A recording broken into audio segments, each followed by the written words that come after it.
Nessa aula 2, iremos tratar do contrato de prestação de serviços. O contrato de prestação de serviços, ele trabalha com o sujeito prestador de serviços. Quem contrata é o conhecido como patrão. Então, nós teríamos aí de um lado o contratante, que seria o patrão, contratado o prestador de serviços. A prestação de serviço é uma modalidade ou espécie do contrato de locação já estudado.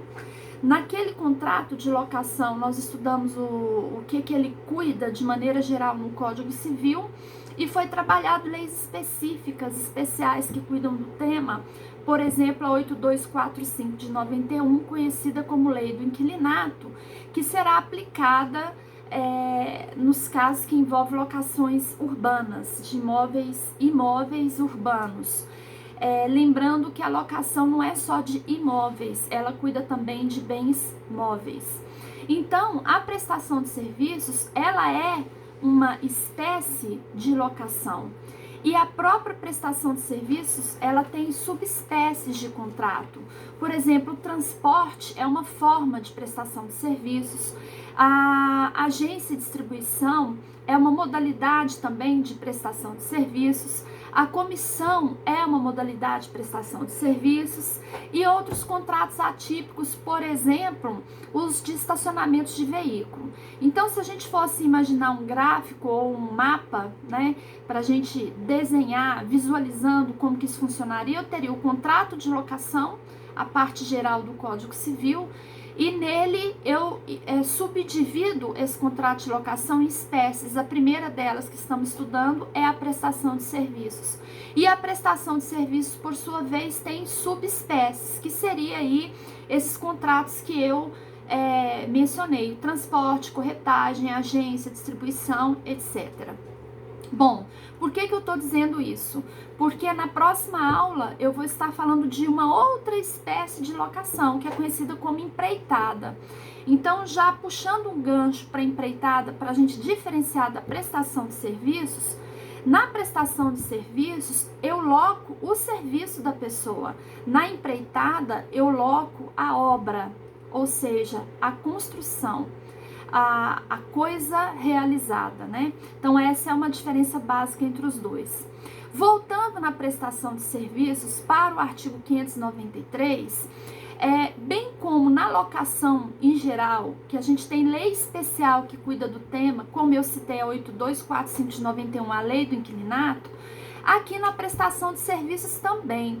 Nós vamos ter leis específicas que vão cuidar de casos e situações regulamentadas, tais como o CDC, que é a Lei 8.078 de 90, que vai cuidar da prestação de serviço ao consumidor, e nós vamos ter aí a CLT, ou Consolidação das Leis do Trabalho, Lei 5.452 de 1943, que vai cuidar da relação de emprego, que é uma espécie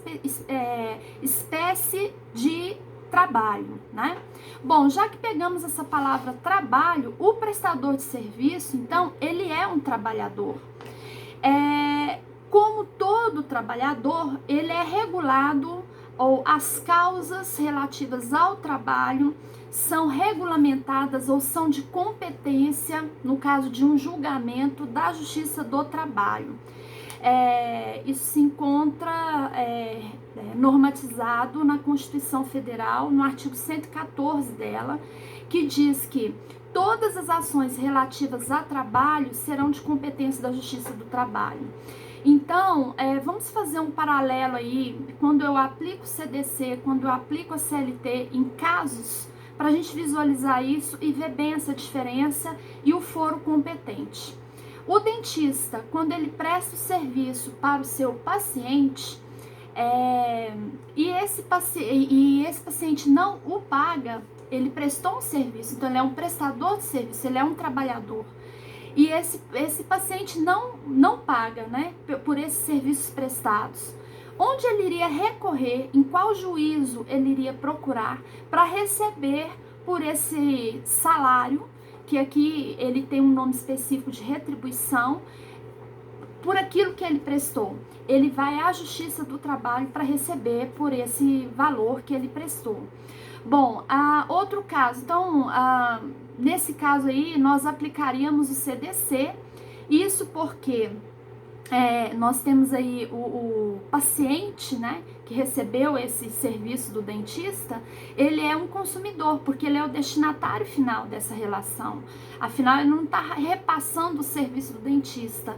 Então, eu vou aplicar nesse caso aí o Código de Defesa do Consumidor, que inclusive tem essa regulamentação no artigo 14 do CDC, e que vai dizer que os prestadores de serviços são equiparados a fornecedores, mas a responsabilidade civil desse prestador de serviço, ela é subjetiva, ela não é objetiva, ou seja, eu teria que provar que o prestador de serviço, eu sendo consumidora e lesada num atendimento desse, por exemplo, eu sou paciente desse dentista e agora eu é que sofri prejuízo com esse atendimento, eu teria que provar que ele agiu com culpa e com dolo. Então, essa que seria o detalhe aí no CDC. O consumidor, ele é o destinatário final, por isso eu aplico o CDC, mas nesse caso da prestação de serviço, se esse consumidor for lesado, ele tem que provar culpa e dolo por parte, no caso aí do exemplo, do prestador de serviço, que seria o dentista. Mas voltemos ao caso da prestação de serviços. Esse dentista que é lesado, que foi o primeiro exemplo que eu dei, ou seja, ele não recebeu a retribuição pelo serviço prestado, ele tem que recorrer à Justiça do Trabalho com o fim de receber pelo seu labor, né? Pelo seu lavor. Bom, e quando eu aplicaria aí a CLT? Bom, a CLT é uma lei que cuida de relações conhecidas como emprego, né? Para eu caracterizar o emprego, eu tenho que ter alguns elementos que a gente vai falar de como para ficar fácil a gente lembrar, vamos falar de SSPP, ou seja, os requisitos seriam o salário, a subordinação, a permanência e a pessoalidade como pessoa física. Bom, então vamos falar de cada um, por isso que eu dei as iniciais para ficar mais fácil da gente memorizar, que é o SSPP, salário, subordinação, permanência e pessoalidade como pessoa física. Bom, o salário é o direito do empregado. Na CLT, nós temos aí, por uma questão de prática, esse salário é pago até o 5º dia útil do mês, né? E então ele é mensal. Nós teríamos a subordinação. O empregado, ele recebe ordens do seu patrão. Então, ele pelo poder que o patrão tem de dirigir, de direção, esse empregado, ele fica submetido às ordens do seu patrão. A permanência, ele tem que cumprir o horário de trabalho. Então, ele tem horário para iniciar suas atividades e horário para terminar. E a pessoalidade significa que se o funcionário, por exemplo, não puder ir trabalhar, o empregado, ele não pode se fazer substituir por qualquer pessoa. Ele não pode mandar a tia no lugar dele, né? Então, aí vai se aplicar as normas específicas, por exemplo, se for um caso de doença e ele estiver afastado por mais de 15 dias, o patrão pode contratar outra pessoa com a mesma capacidade, habilidade para aquele serviço desse funcionário que está afastado. Mas esse funcionário não pode, a seu bel prazer, escolher outra pessoa para ir no seu lugar. E a outra característica da relação de emprego é que eu só aplico CLT quando esse trabalhador é pessoa física. Então, se o trabalhador for pessoa jurídica, eu não aplico aí a CLT. Bom, então vamos fazer aí vamos deixar aí em reserva essas características para a gente comparar com a prestação de serviços e ver a diferença. O prestador de serviço, da mesma forma, ele vai receber uma retribuição. E a retribuição, ela está descrita como que ela funciona no artigo 594. Essa retribuição também na prestação de serviço recebe o nome de salário. O 596, 597, 599, 606 do Código Civil vão estar especificando as formas dessa retribuição. Vamos lá resumir o que é que fala o 596. Ele diz que quando essa retribuição não for de alguma forma especificada, descrita de maneira expressa, os usos e costumes do lugar irão regulamentar o valor que esse prestador de serviço teria direito. O 597, por sua vez, ele fala que o trabalhador, ele tem direito a receber por aquilo que ele prestou. Então, a gente chega à conclusão que eu trabalho para depois receber. Então, você não recebe para trabalhar, você trabalha para receber. Que é, em comparação à CLT, a mesma coisa que acontece nas relações seletistas, né? O empregado, ele trabalha e ele tem direito de receber pelo que ele trabalhou até o 5º dia útil do mês seguinte. Então, aqui da mesma forma, o prestador de serviços, ele trabalha para depois ele receber. O 599 do parágrafo único é que já vai fazer uma diferença. Enquanto no regime seletista, o que eu acabei de mencionar, a prática é que se trabalhe durante um período que, em regra, a gente adota um mês para depois receber, o salário aqui no parágrafo único do 599, que vai tratar aí do aviso prévio, ele vai falar, especificando como que esse salário pode ser pago. O salário, ele pode ser pago por mês, esse salário pode ser pago por semana ou quinzenal, e esse salário também pode ser pago na véspera, ou seja, a pessoa trabalha 2 dias e paga, ou trabalhou o dia e paga. Pegando um gancho aqui, fechando essa questão da retribuição, vou fazer uma comparação agora de um caso com outro para a gente visualizar isso. A questão da faxineira. A faxineira é aquela que trabalha na minha casa e recebe pelo serviço que ela prestou. Então, a princípio, quando eu tenho a palavra faxineira, esse nome em URI significa que ela é uma prestadora de serviços, ela não é empregada. Para tanto, eu não tenho com ela uma relação de subordinação, porque ela mesma orienta o próprio serviço. A relação de subordinação, um dos requisitos para eu ser subordinada a alguém, é que essa pessoa conheça do serviço que eu estou prestando, portanto, ela tem como controlá-lo, né? Na faxina, quem contrata faxina parte do pressuposto que não tem conhecimento específico daquilo que a faxineira vai fazer e deixa para ela livre, ela tomar conta daquela diária dela, ou seja, a grosso modo, ela lava, se for o caso de lavar roupa, passa, ela limpa e ela mesmo se organiza. Então, essa é uma diferença. Enquanto o empregado, ele recebe ordens de subordinação, partindo do pressuposto que esse patrão conhece o serviço que ele está prestando, na relação de prestação de serviços, uma das diferenças, e não posso afirmar que com certeza se isso não acontecer não é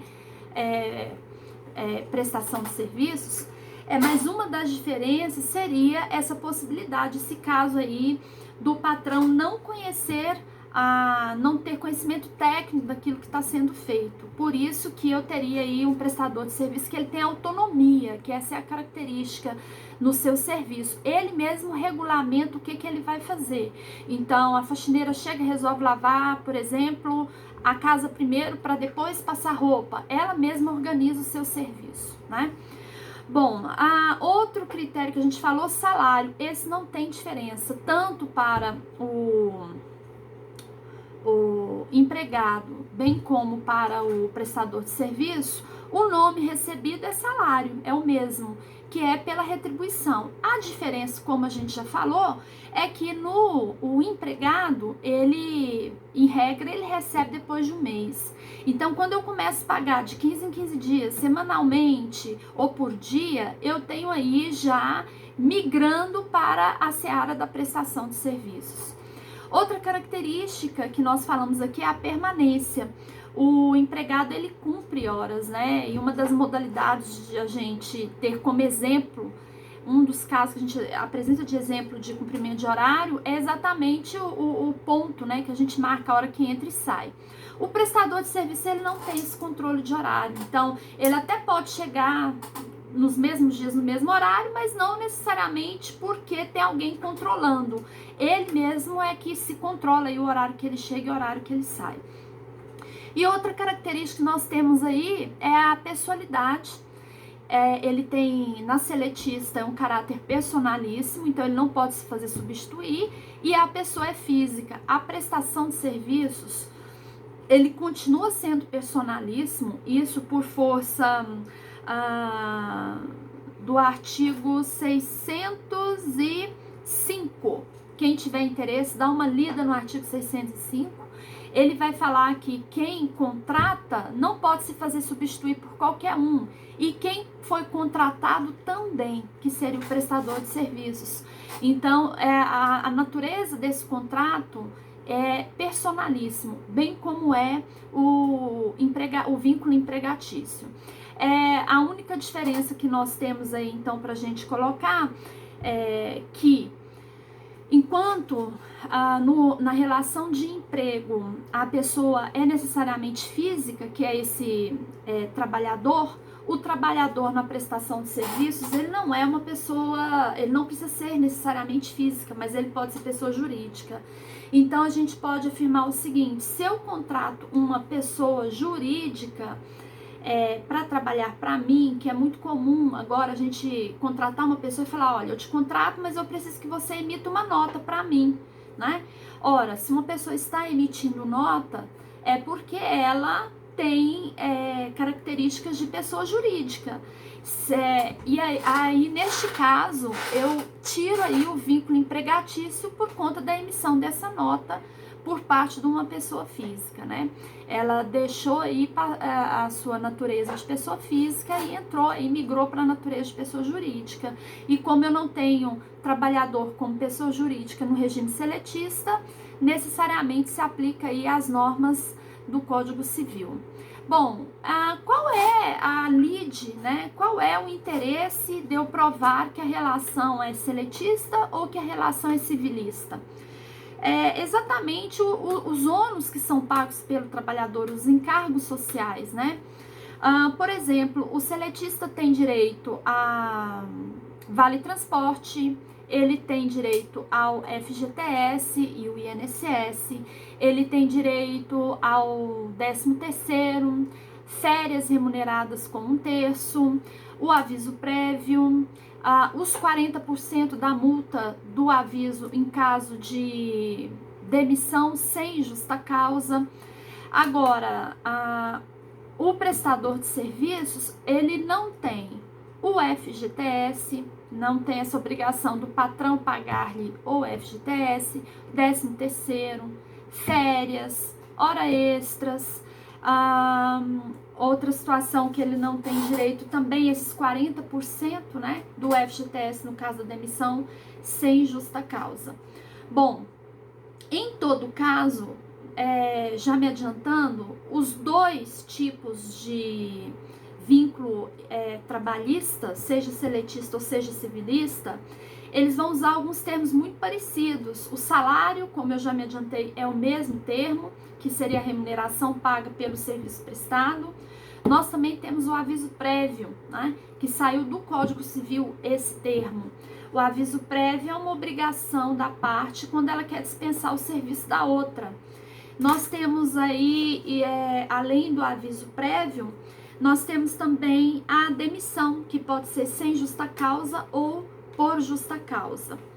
Bom, antes de entrarmos nessas expressões específicas, vamos falar lá da natureza do contrato.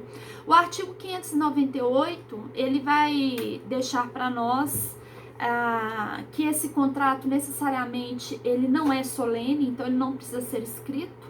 Muitos dos contratos de prestação de serviços no nosso cotidiano, eles são verbais, né? Eles não são escritos, só que tem um detalhe, ele tem um prazo de duração que é de 4 anos. Então, um exemplo que eu dou aí de prestação de serviço seria do caseiro, né? O que a gente tem que tomar cuidado é que se eu contrato alguém para trabalhar comigo, cuja natureza desse contrato, que é de obrigação de fazer, então já me adiantando, a prestação de serviço é uma obrigação de fazer, eu tenho que ter cuidado com esse prazo desse contrato, porque depois de 4 anos, se isso não for renovado, ele automaticamente ele se extingue, tá? É um dos casos aí de extinção do contrato de prestação de serviços na seara civil, que é o que a gente está falando. E quando eu não renovo esse contrato de alguma forma e tiro as características que a gente está comentando agora nessa aula, a título de exemplo do caseiro, então ele não é caseiro mais, ele não é prestador de serviços. Isso aí pode repercutir em outras áreas cíveis e reconhecimento inclusive de posse desse caseiro, caso ele venha requerer por algumas situações, né, N situações que ele pode justificar como direito do seu pedido de reconhecimento até de posse do local, né? Bom, então a gente tem que tomar cuidado com essa questão do prazo, lembrando que o prazo em regra é 4 anos, mas ele pode ser renovado. Bom, o 599, ele vai falar de uma resilição unilateral, ou seja, nós temos duas formas de resilição. Resilição é o termo jurídico específico para eu extinguir um contrato, ou quando apenas uma das partes quer, ela recebe o nome de resilição unilateral. Quando os dois querem, ele recebe o nome de resilição bilateral ou de extrato.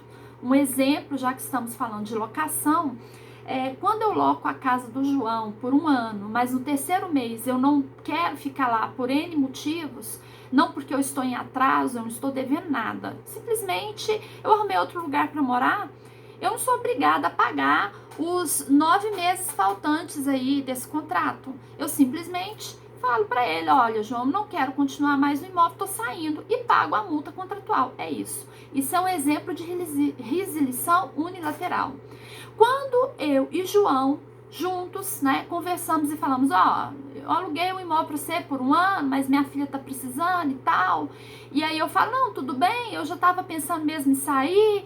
E aí a gente combina aí alguma coisa sobre essa multa e tal. Nesse caso aí, nós temos o distrato, porque as duas partes concorreram para a extinção do contrato, sendo que nenhuma delas descumpriu nada, simplesmente não querem mais continuar com o contrato.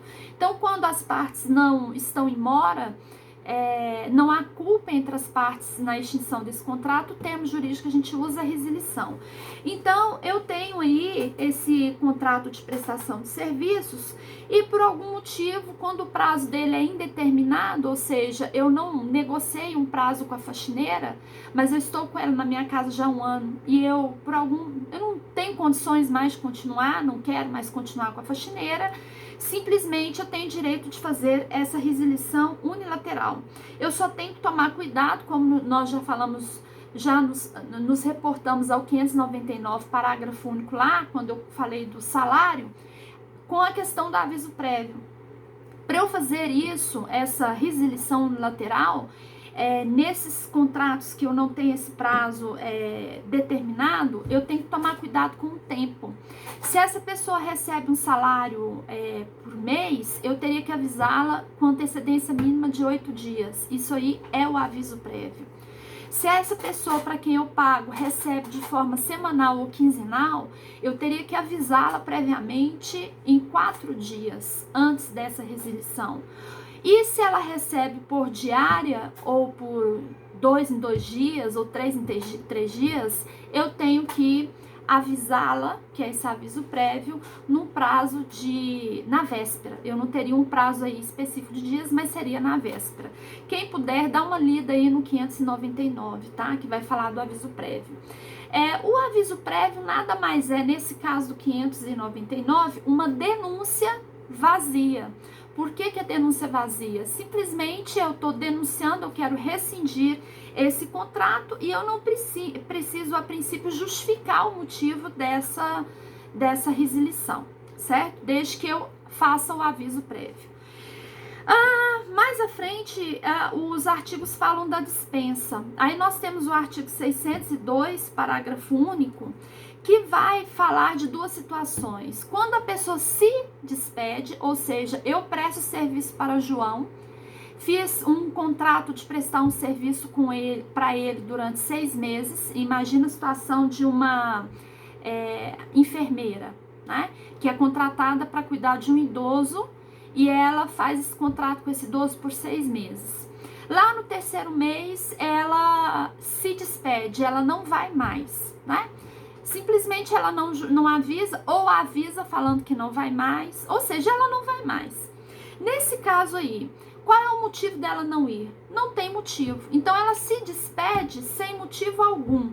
Nesse caso, o patrão dela, que é o idoso, tem direito de cobrar dela uma indenização, perdas e danos, por esse período que ela, sem aviso, saiu, né?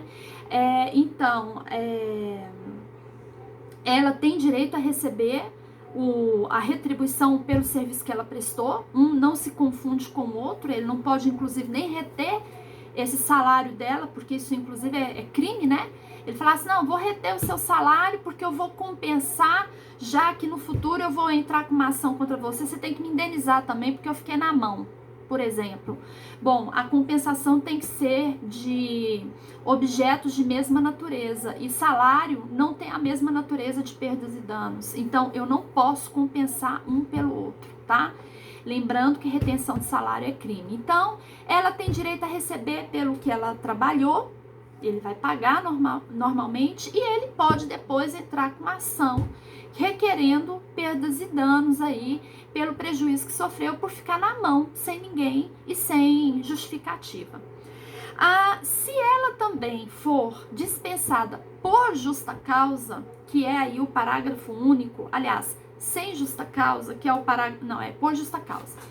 Sem justa causa é da parte dela, ela mesma se despede. Por justa causa é quando o idoso a dispensa e ele tem motivos para dispensá-la. Quando ela é dispensada por justa causa, da mesma forma, né? Ela teria aí direito a receber apenas pelo trabalho que ela prestou durante aquele período. O artigo 603, ele vai falar da despedida sem justa causa, tá? Imagina que esse idoso a dispense sem motivo, sem justificar a razão, não tem motivo nenhum. Lá no 3º mês ele fez um contrato com ela de 6 meses e no 3º mês ele a dispensa. Nesse caso aí, ela tem direito à retribuição e mais a metade do que ela teria direito no final do contrato. Então, por exemplo, imagine que ela trabalhou o 3º mês, aí ele vai pagar para ela o 3º mês e falta 3 meses para completar os 6 meses do contrato. Esses 3 meses, a metade do que ela teria direito para receber de um modo normal desse contrato, ela tem direito para receber como indenização. Então, a título de exemplo, eu contrato a enfermeira por R$1.000 por mês. E aí, no 3º mês, eu a dispenso sem justa causa. Eu tenho que pagar para ela o salário dela, lógico, do 3º mês, R$1.000. Faltam 3 meses, portanto, faltaria R$3.000 em condições normais. Como eu a dispensei sem justa causa, eu tenho que pagar para ela R$1.500 de indenização, certo? Esses 2 casos que eu falei da dispensa, que é o artigo 602 e 603, eles são aplicados, nós então chegamos a essa conclusão, nos casos dos contratos por prazo determinado, ou seja, as partes combinaram e tem provas de alguma forma, seja pelo WhatsApp, seja por e-mail, seja escrito, de que esse contrato foi por um determinado período, como eu dei de exemplo que os 6 meses da enfermeira, ou 1 ano, ou 2 anos, ou 3 anos, ou 4 anos, né? Então eu estipulei um prazo desse contrato e essa pessoa simplesmente me deixou na mão no meio do caminho, ou eu a dispenso sem justa causa ou com justa causa. Então é interessante dar uma lida aí nesses artigos 602 e 603. Lá no artigo 607, ele vai falar das formas de extinção de contrato. O artigo é autoexplicativo. Nós teríamos aí com a morte de uma das partes, já que o contrato é personalíssimo, se morrer o patrão ou o prestador de serviço, ele se extingue. Nós temos aí o cumprimento do contrato, né, que é uma obrigação de fazer, então cumprindo essa prestação ele se extingue, independente do contrato ter findado ou não. Temos também o caso do próprio contrato findar-se, né? E o outro caso que é o que a gente está vivendo agora por motivo de força maior. Então, nessa situação do coronavírus, isso aqui vai se aplicar muito, esse contrato de prestação de serviços, em que a pessoa simplesmente pode rescindir o contrato por essa razão. Nós temos aí os casos clássicos aí das faxineiras, né, que é o serviço doméstico, e que por força do isolamento social, mesmo que eu tenha contratado essa faxineira, eu teria aí, no caso, um motivo para dispensá-la, né? E eu não ter essa obrigação de continuar justamente por questões de norma de ordem pública, que a lei me força a ficar isolada e não continuar com o serviço dela. Bom, o artigo 608, ele vai falar do aliciamento, ou seja, se alguém tem um contrato escrito com outra pessoa e eu alicio essa pessoa para vir trabalhar para mim e depois eu a deixo na mão, essa pessoa que perdeu o seu trabalho anterior por conta desse aliciamento da minha parte, tem direito contra mim de uma indenização por 2 anos que ele teria se continuasse com o serviço dele. Olha o tanto que isso é sério. Então, exemplo, o João tem carteira assinada, ele recebe um salário mínimo por mês. Vamos arredondar isso aí para a conta ficar melhor. Ele recebe R$1.000 por mês, certo? Vamos supor que o salário mínimo seja R$1.000. E aí eu começo a falar, João, tô abrindo aí por exemplo, eu estou abrindo uma pessoa jurídica de entrega de gás, de abastecimento de gás e água, né? Você é uma distribuidora de gás e água. Eu queria que você viesse trabalhar comigo como sócio, eu vou te dar uma porcentagem X e tal.